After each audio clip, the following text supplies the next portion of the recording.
AVI's extensive brand portfolio spans hot and cold beverages, sweet and savoury snacks, fresh and convenience foods, cosmetics, shoes and clothing. Yeah, this is spoken well about this diversified. one many times because it's so well diversified. It also owns House of Coffees, Ciro Cremora and Frisco.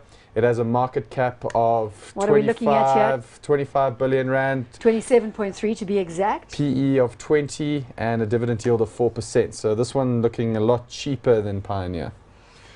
Because it's looking cheaper, I mean, obviously, from an investment thesis perspective, one would say, is this a better entry point into the food producers?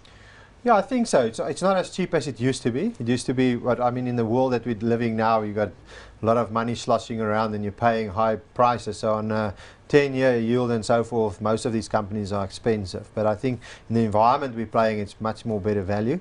They got the entire beverages that you discussed there now. They got Indigo Brands, which is a bit of cosmetics, and Yardley in there. They got the I&J story there. They got Spitz and the Green Cross story in there. And they also got a company called the Snacks, which is biscuit game. And yeah. So that's a bit of the business itself. Most of those guys have number one or number two in market in South Africa. They all got about 30 or 40% of market share in South Africa on their various products. So it's a brilliant branded portfolio that's been thrown together over years, brilliantly managed. The margin is also always of importance to these guys, and they've certainly delivered the goods in the past. Byron, do you have any visibility on the management team behind AVI?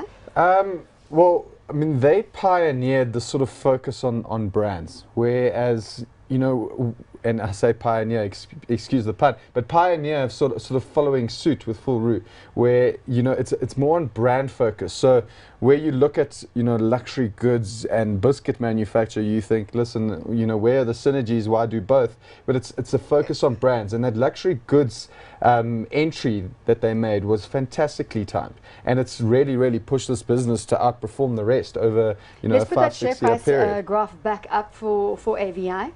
Let's talk about the share price performance. Gerbrand, you want to weigh in? Yeah, look, it's been phenomenal. I think it's like 17% over the last 10 years, forever and ever. Their earnings something similar, their return on equity and assets something similar. So it's certainly been a winning bet for everybody who's got involved there. 19p, it's not as cheap as it used to be, but at a 4% dividend yield, guys are seeking yield globally, and it's certainly probably attractive from that front. It just had a 2 rand dividend. It just had a 2 rand special divvy as well. These guys certainly know how to manage their balance sheet, so they certainly want some kind of leverage on the balance sheet.